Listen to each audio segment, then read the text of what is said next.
when you need to be proficient from day one when it comes with technology, it can be a little bit challenging.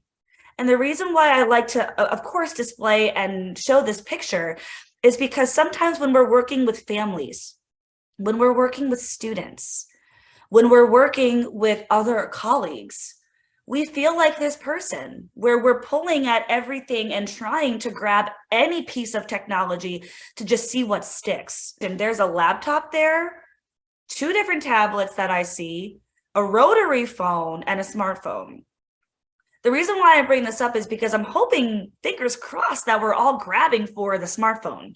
Because not that rotary phones aren't cool, but we're kind of looking towards what the newest, greatest technology is and trying to do that within our schools, our classrooms, and our school communities as best as we can.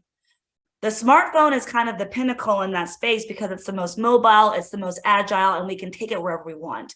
So when I think about STEM and literacy and being able to reach everybody, right? How are we making this a more inclusive classroom? It's got to be a smartphone type solution. It cannot be a rotary phone solution. It can't be a tablet solution. It can't be a laptop solution. So the question that I always like to think of is, how do we not be that guy? How do I not be that guy who is scrambling, and especially at the last minute, right? If we find out that a student or a family member who's coming in for a conference, or maybe if we're sending materials home, if we find out that those materials aren't accessible, how do we not scramble? Because that guy here, he's scrambling. He's absolutely scrambling. The look on his face, you can tell. How do we not be that guy? And the best way that I've kind of looked at this is we have to be proactive instead of reactive. And for me, the question is, when we're thinking about the literacy from the language component, what is the difference between translating and interpreting? When we think about this in technology, and notice how this is a session about translator, right? So that's why the guiding question is just kind of what's that difference between translating and interpreting? There is a very clear difference. I work with sign language interpreters quite a bit whenever I give sessions. I also work with translators sometimes whenever I do things. And even though both jobs are fantastic and they have merit, what they do is very different. The interpreting experience is different from the translating experience. Today, we're going to be primarily talking about the translating experience, but we're also going to be hinting on what we can do to bring that interpretation to life and what that looks like in rich school communities. And especially if you're trying to build one, that's what we can do. And rich, not necessarily meaning money, but rich meaning we feel fulfilled. We're elevating learning. You are making things work for our kids, because that's why we're here.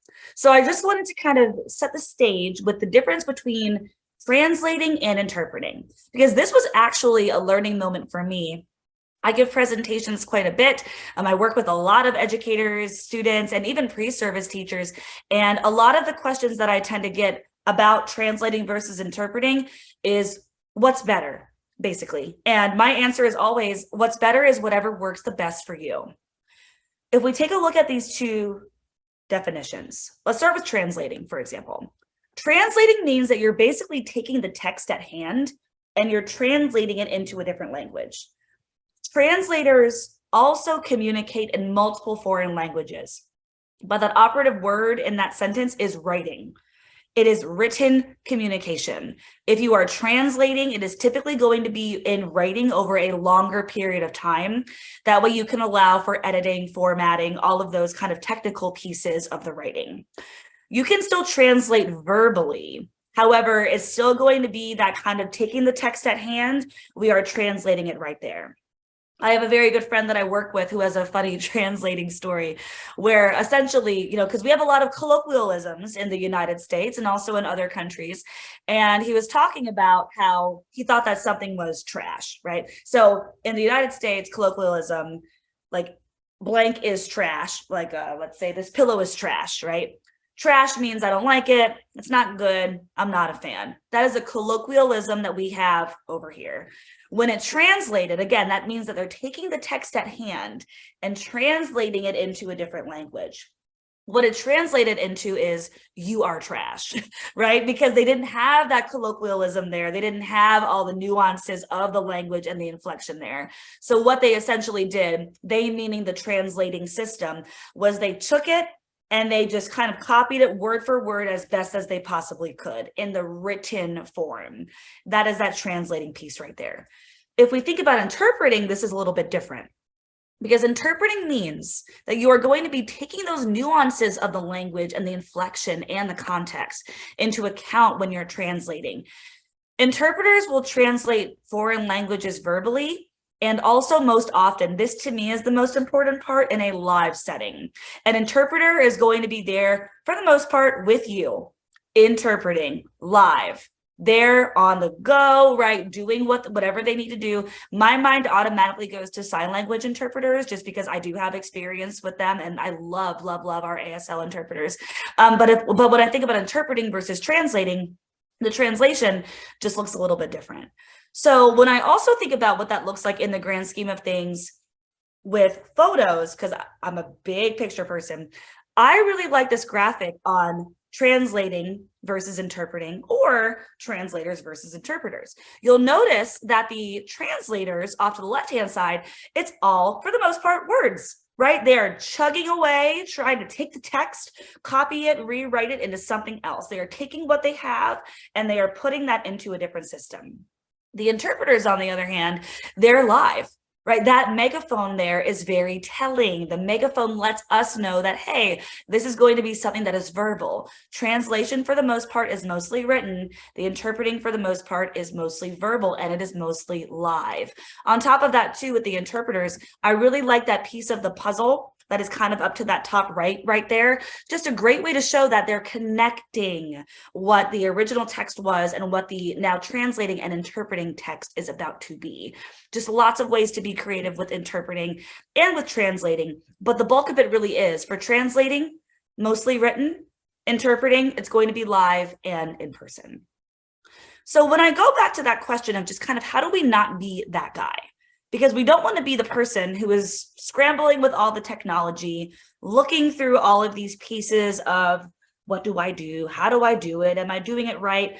That's stressful. And especially in the STEM classroom where we face a lot of pressure, not only from school leaders, but also from colleagues and families and students.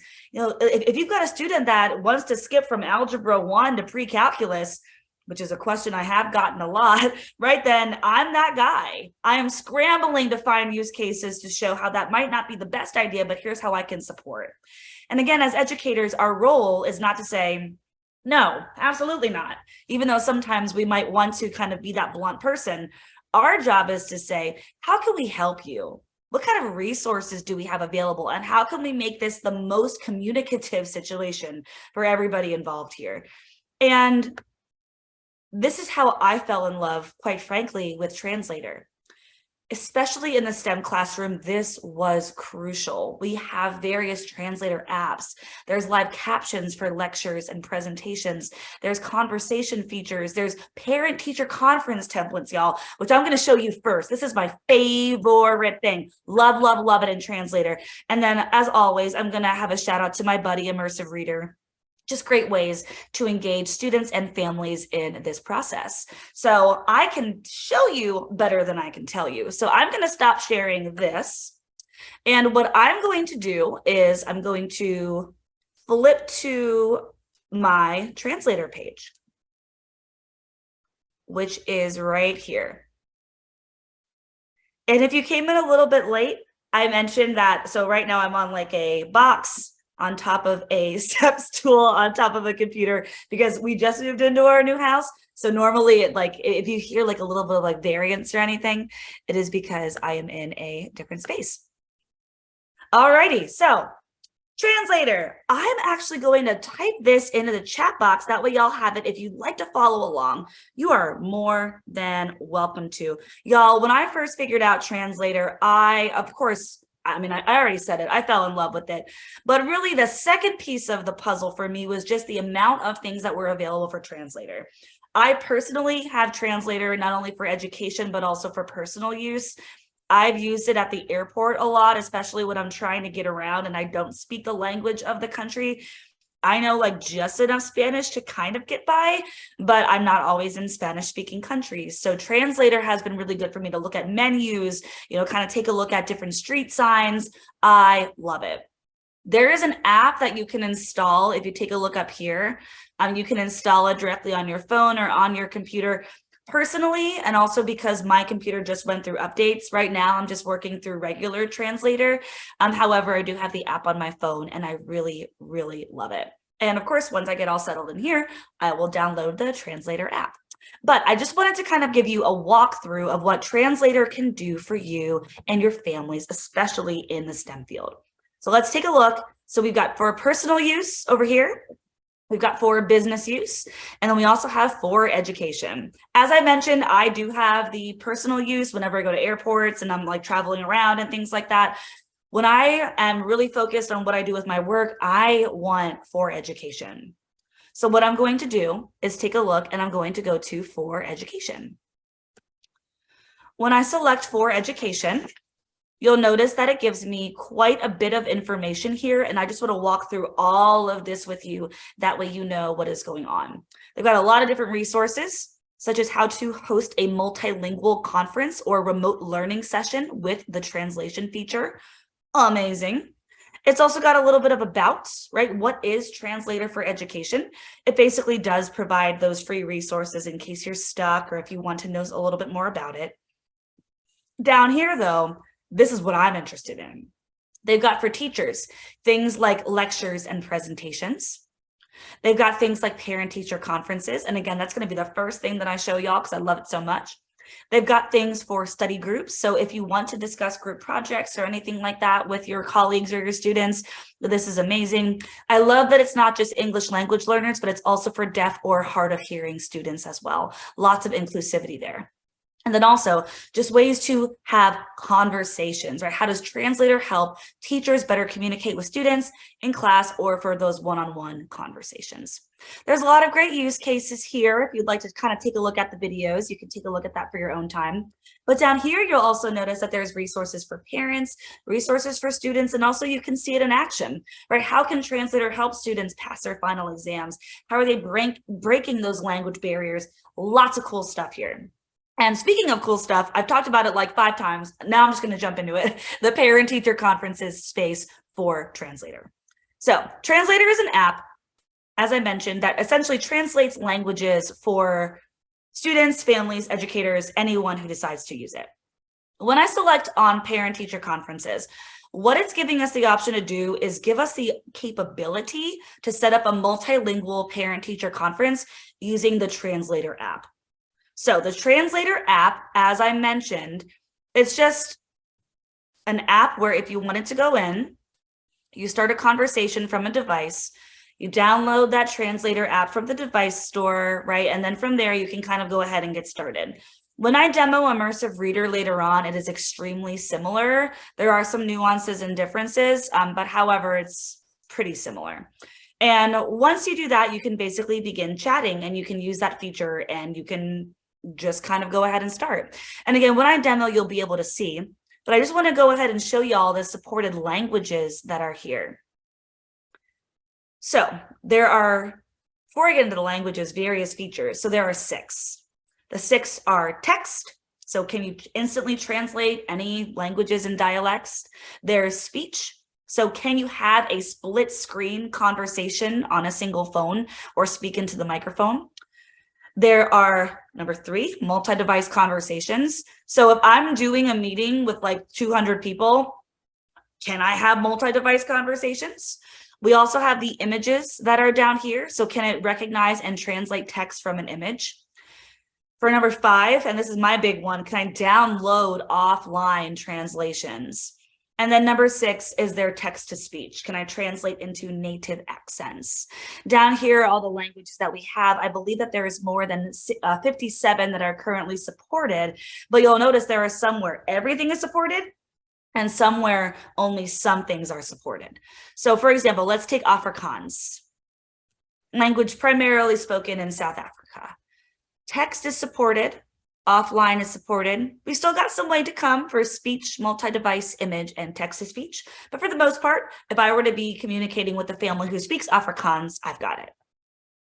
One of my favorite moments that I had recently was I was working with a teacher in Florida, actually, where a majority of her population is Haitian Creole.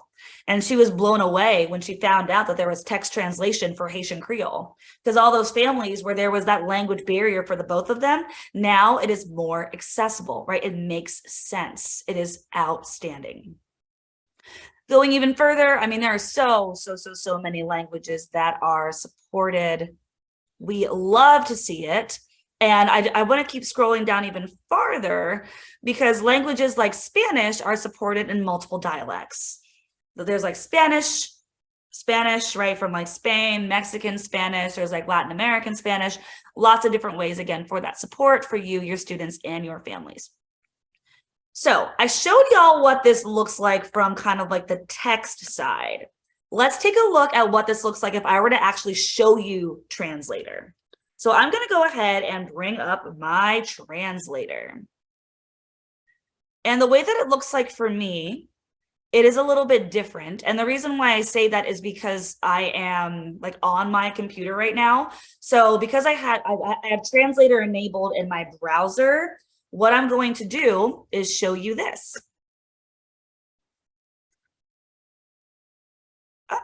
And here we go. All right.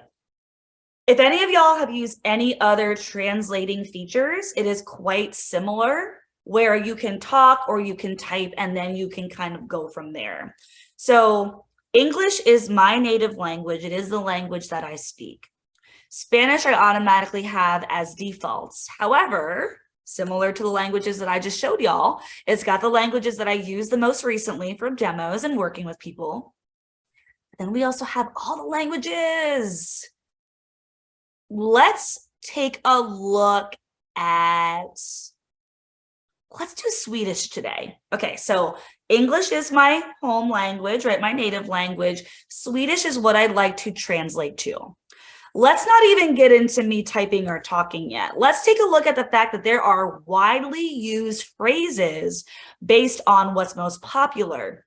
If you're in an emergency, if there's travel challenges, I use those a lot. Things for dining, if you're on a date, if you've got emergency, right? Like different types of dates and numbers, technology, social. So if I go to social, right? Let's say happy birthday. I've got my text for my English. I've got my text for my Swedish. Things like instructions. I mean, the more that I keep doing this, the more that will come up. So like, let's say that I'm working with students and I want to say, let's do play well, right? If I want for my students to play well, maybe at recess or maybe during like time in my classroom, I have play well, and then I've got my Swedish over there. Now, remember, I don't speak a lick of Swedish. I really don't know how this is pronounced. However, I will in just a few moments, because this listen button right here with the speaker, I can have it read aloud to me in English. Play well. There we go. And then I've also got my Swedish over here. Spela bra. So spela bra is the Swedish of play well. Remember, this is the translation. It's not going to be the interpretation. However, this is a great way to start and begin with families and students with this. So when I think about what this looks like in the STEM classroom, right? These are just phrases that I can pull. What I might do for a lab report, for example, I might say, please go to the materials table in the back of the classroom and get a pipette and actually, let's do a Bunsen burner and a bottle of pure water. These might be instructions that I'm giving to kids for a lab activity. However, you'll notice that when I type of course, directions in my home language, it is only in English. That's mine. If you've got students that are English language learners, this can be kind of challenging. Microsoft Translator helps to bring all of this to life in multiple languages. Not only that, but you can have it read aloud. So you might be wondering what these other things are down here. We can speak to translate in the home language. You can also copy this text and literally just copy paste into whatever documents you have. I love it. And you can also suggest an edit, because if you're a native speaker, you might be like, it's not like 100%, but it's pretty close. Then you can figure out what the next steps are. So actually, I'm going to clear all of this. And I'm going to go ahead to a language, again, that I know-ish. We're going to go to English. So I'm translating from German, and now I'm going to go to English. If I were to go ahead and speak to translate, I might say something like this. And again, this audio right here is recording what I'm saying. Guten Morgen. Yep. So Good morning. Yep. The Guten Morgen was just the good morning. Now, let's say that if I speak, because I was just speaking German at that time, we're going to do the English now.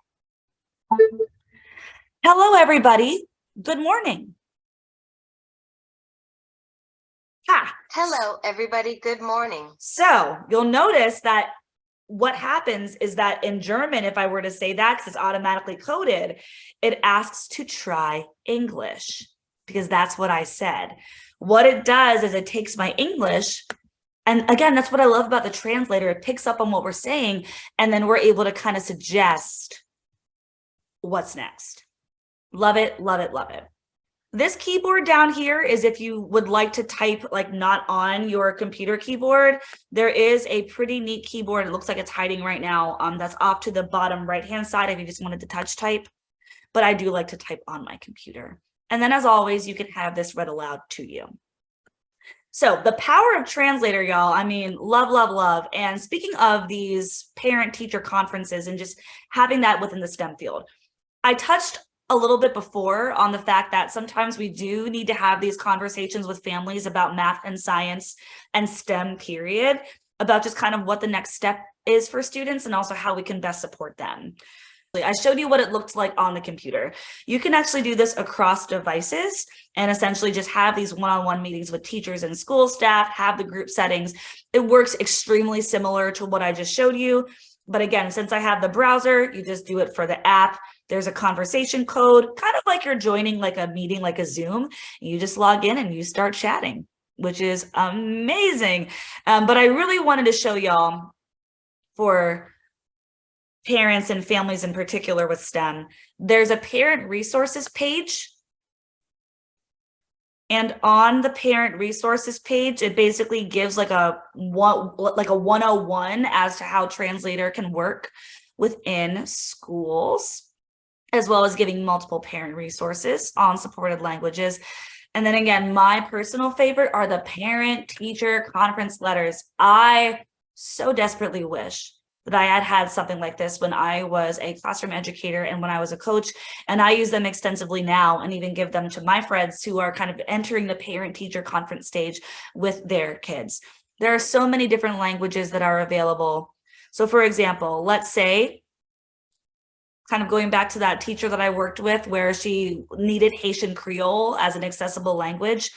This is a family teacher conference letter that is ready to go. It does take a second to come up, but when it does come up, what you're going to see, there we go, is this is essentially a letter that is already crafted saying, hey, there's a parent-teacher conference coming up. There are ways for you to add whatever you like, right? So like, let's say in STEM, you want to talk about like back fluency. You might want to talk about like biology progress. You might want to talk about career pathways. You might even want to talk about the like gifted program, things like that. There are so many cool ways for you to take this and flip it to whatever you want it to do. And then on top of that too, it gives directions for how to access Translator towards the bottom of the letter. What I would do for families is I would either do print a PDF, but what I would do for these links is I would just do like the copy of the link after I would download it and put the whole link there. Because right now this is hyperlinked and sometimes families want to type everything out. So I would do that. Or what I would do is send it out in an email link if the parents were a little bit more tech savvy or if the family was a little bit more tech savvy. So again, from the family lens, Translator offers a lot when it comes to STEM and STEM education. So I'm going to stop sharing this screen, and the next thing we are going to be talking about together are those live captions. Okay, I'm actually going to be presenting from the PowerPoint deck that I did before since I already have it up.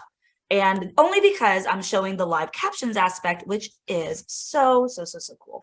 All right, so I'm going back to the Microsoft Translator in the STEM classroom.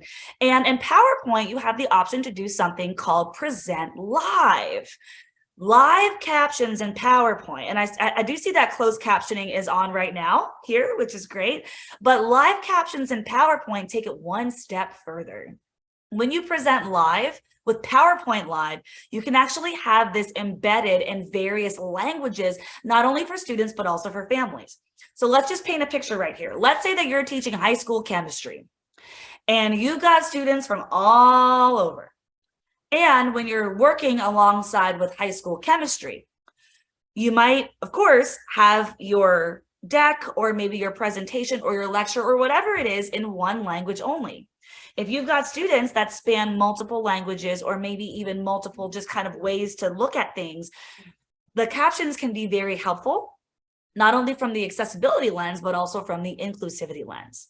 So you'll notice a couple of things here. I can start my slide from the beginning, right? That's old school PowerPoint. I can start from my current slide. I can present in Teams, which I like presenting in Teams, but right now we're not in Teams, right? We're not having a Teams meeting. I'm interested in presenting live. Here's what we need to do. We can select the audience. So right now, I can present to only people in my organization or anybody. I can also adjust my audio settings. And here's where we get to have some fun. So for reference, what I did was I went to under slideshow. I went to present live. And now I'm in audio settings. These are my default settings because once again, my home spoken language is English. That's what I'm the most familiar with. However, I have been in schools, specifically like immersion and boarding schools, where a majority of my students, they might speak Spanish or they might speak Korean or they might speak Japanese. So here's what happens. When I talk, the microphone is going to pick up what I say, just like how it is right now. My language, it'll automatically detect, and I do have it set as English. That is my spoken language. However, I can change my subtitle language. Let's do Spanish. Okay, so now these are my audio settings. My device is automatically set up for English. That is the language that I'm speaking. My subtitle language is going to be showing up in Spanish. Now, this is just what I have on my end. If you do present live with PowerPoint, students can also modify and adjust the language because they're like, oh, well, you know, if I don't speak Spanish, but I want this in Ukrainian, they can actually go back and change the language. So even though these are my default settings, they can go back and they can be like, okay, these subtitles are in Spanish, but I want mine in Ukrainian, and they can make that happen for themselves. Inclusive, accessible, amazing. And when I think about how this transformed my instruction with lectures, with discussions, you know, with just like class communication, things went smoother. So I'm going to exit out of this since I've got my settings. I'm going to present live and I'm going to say to anyone. Okay, it does take a second or two to come up. And I won't go through all of this with y'all, but this is the session that I'm actually getting right now. So when you do PowerPoint Live, you know, once you've got all the closed captioning, and you'll see that anyone with a link can join the session. That link is something that you can drop into the chat box for your students or your colleagues or whoever. Or if they want to, what can happen is they can just kind of type it in themselves and they can go. And this is where they can choose the language that makes the most sense for them. Oh, and I see someone has joined. Yay. We're not going to go through, 2 people. So we're not going to go through all of it, but I just wanted to show y'all what it looks like once everything is said and done. When I start the session, what's going to happen is, again, you can select the subtitles in whatever language you want. You can follow along with me. You can respond with me. Such a great interactive tool. And when I, again, think about being interactive in the STEM classroom, it is so cool to have this feature. Because if you've got students that are just so not engaged, but it's not like a attention issue, it's hey, they might not be like conceptually understanding the content issue. What a great way to bring that literacy to life for them with this tool. And again, this is that PowerPoint Live. PowerPoint Live, y'all, I love it. And they can translate into various languages with the translator. All right, I'm going to stop sharing this. I'm going to exit out of my PowerPoint Live.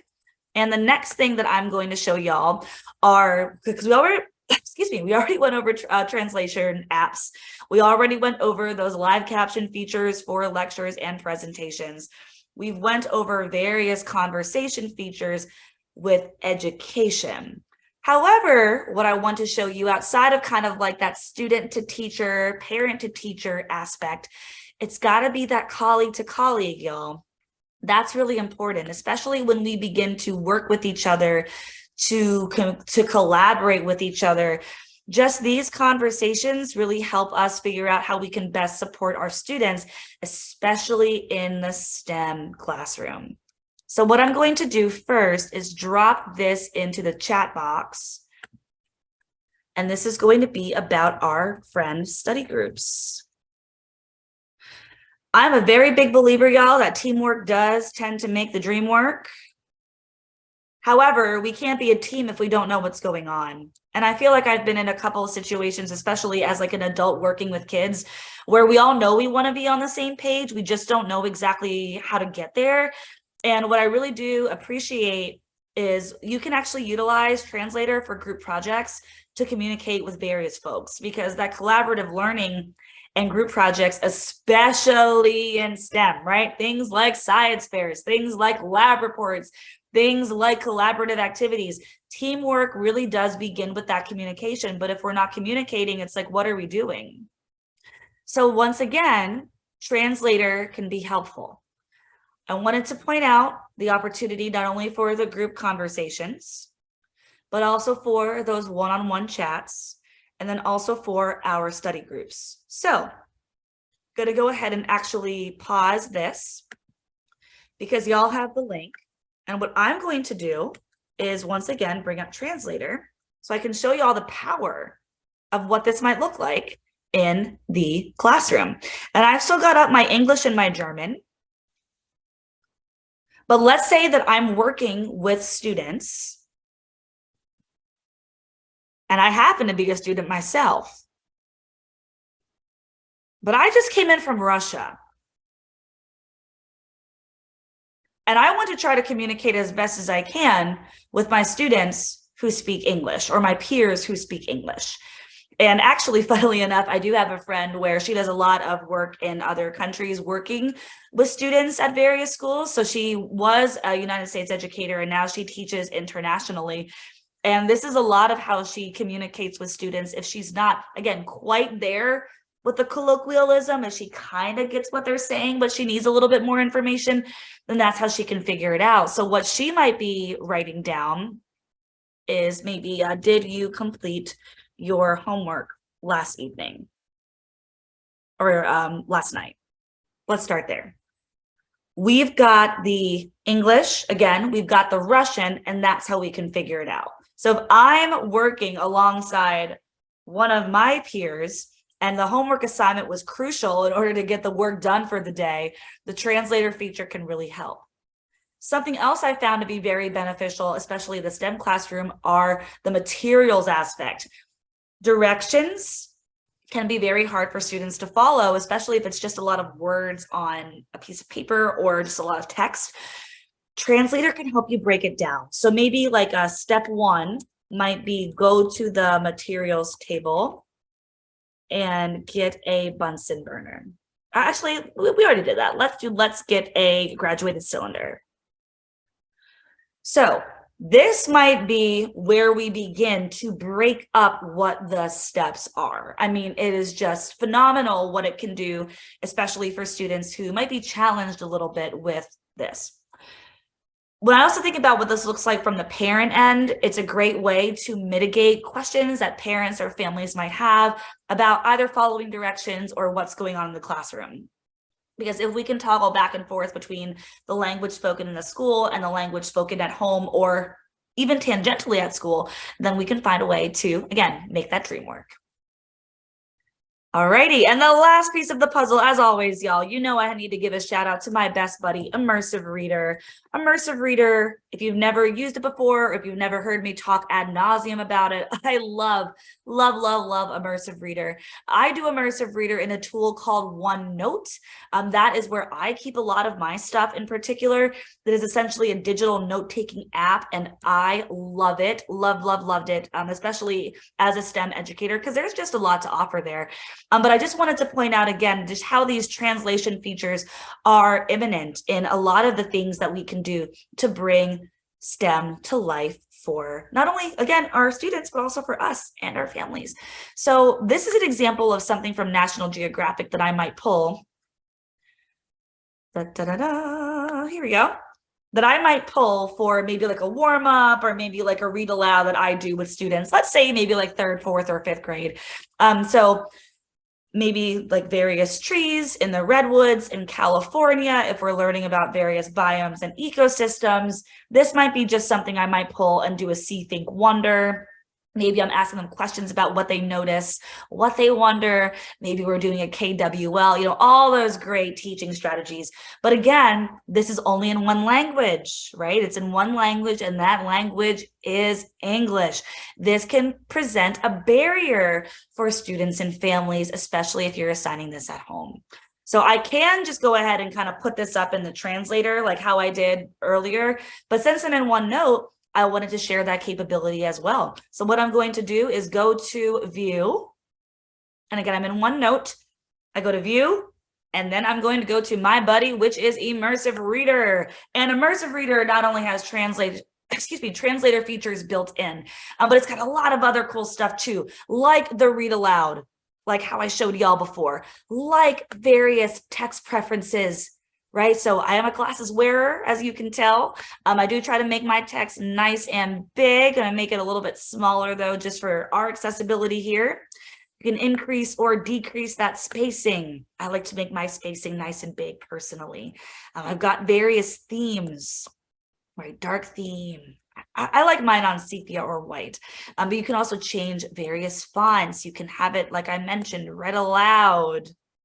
The toppled Direville giant is one of the many amazing trees that Stockton shows me while walking around the park one fall afternoon. So when I think about how this can be, trees are the tallest. Sorry, y'all. When I think about how this can be utilized in the STEM classroom, questions kids might have are, who is Stockton, right? Who's Stockton? Why is Stockton showing this person around? What are redwood trees? Why are they the tallest trees in the world? And on top of that too, just kind of what are the differences between hectares and acres, right? Feet and meters. Just great ways to explore STEM in this space. Then I can even take it one step further and go to my grammar options. I can turn on various parts of speech, from nouns to verbs to adjectives to adverbs. If you work with littles, right, like pre-K through 2, this is a great way to kind of isolate and show those parts of speech. And then on top of that, for line focus, I talked about isolating things just in the translator feature a little bit earlier. If you wanted to take this even one step further, you can actually narrow down to different lines of text. So right now we are focusing on one line at a time.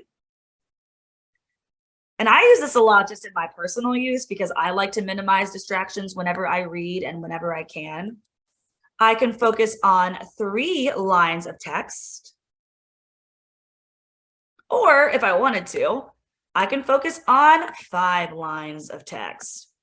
So again, just ways to bring things in for focus, bring things into STEM, and enhance that literacy component in our classrooms and our schools. But as always, there's more. So if I turn off line focus, I might want to focus on picture dictionary. And picture dictionary, if I select a word, it's not going to work for all of the words, right? So if I click on like or like and or things like that, it won't work. But trees is a great example. So I've got my English word, trees. Trees. I've got my Spanish word. Árboles. And I've got my picture down here. Sometimes when I work with folks, people think that picture dictionary is super beneficial for pre-K through 2, which it is. But I've even had students up to the high school level where they love this because they're putting words to pictures. And again, it's that literacy and STEM intersectionality, where they're finding out how this best works for them. And then last but not least, since this is a session about translator, we can go ahead and we can translate. Now, again, I just want to point out, this is not an interpreter, it's a translator. It will not get everything 100% perfect, but it is pretty close. And again, a great way to kick off not only conversations, but also have those continued conversations with students, families, and colleagues. So I chose Portuguese. We have our Portuguese that is off to the right-hand side.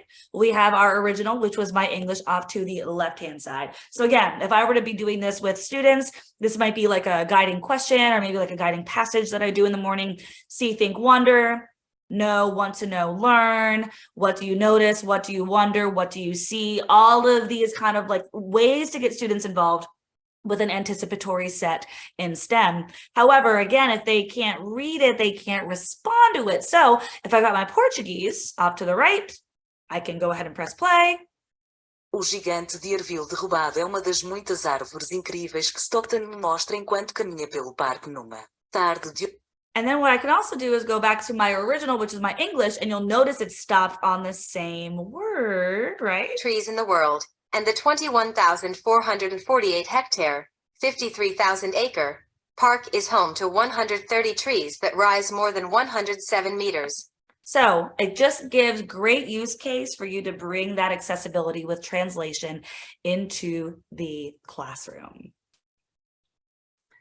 All right. With that being said, I just talked, showed, and demoed a lot.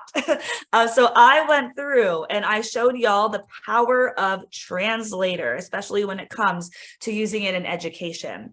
I showed you the power of utilizing it for parent-teacher conferences, for working with students, and also just how to bring that element of having those difficult conversations that we sometimes need to have with students in the STEM classroom. I showed you the power of turning on live captions and how that works with students. And then I also showed y'all, just again, always giving a shout out to my buddy Immersive Reader, because I love Immersive Reader. But what I didn't include is a bonus.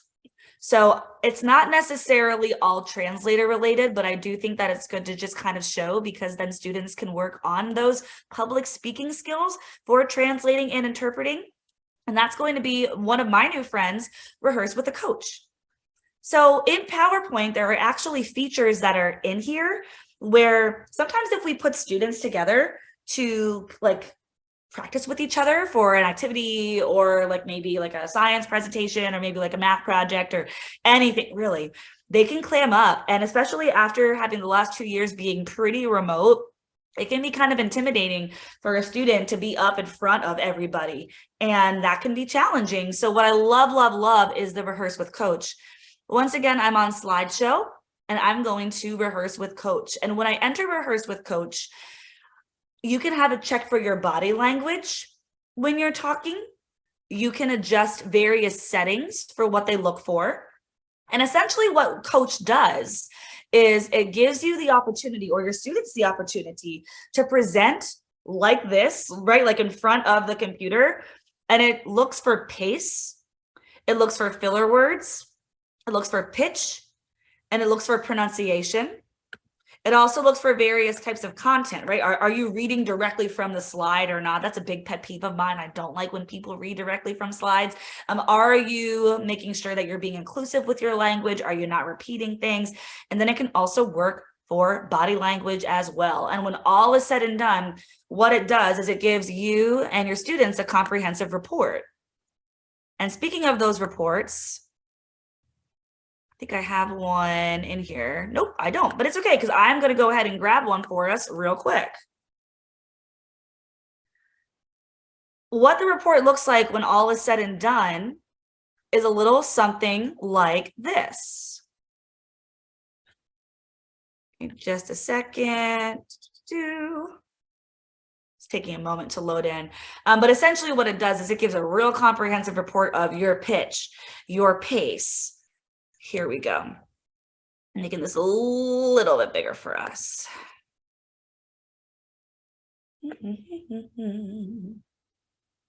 There there we go, and here. So it's got the rehearsal report. What was the pitch? How much time did you spend working on things? And I promise the quality is usually not this blurry. I'm on the one screen struggle right now, as I like to call it, and also the Wi-Fi struggle as we just moved into our new home. But also, did you use sensitive phrases? Are you using repetitive language? What was your pitch? How was your body language? Did you give a good distance from the audience?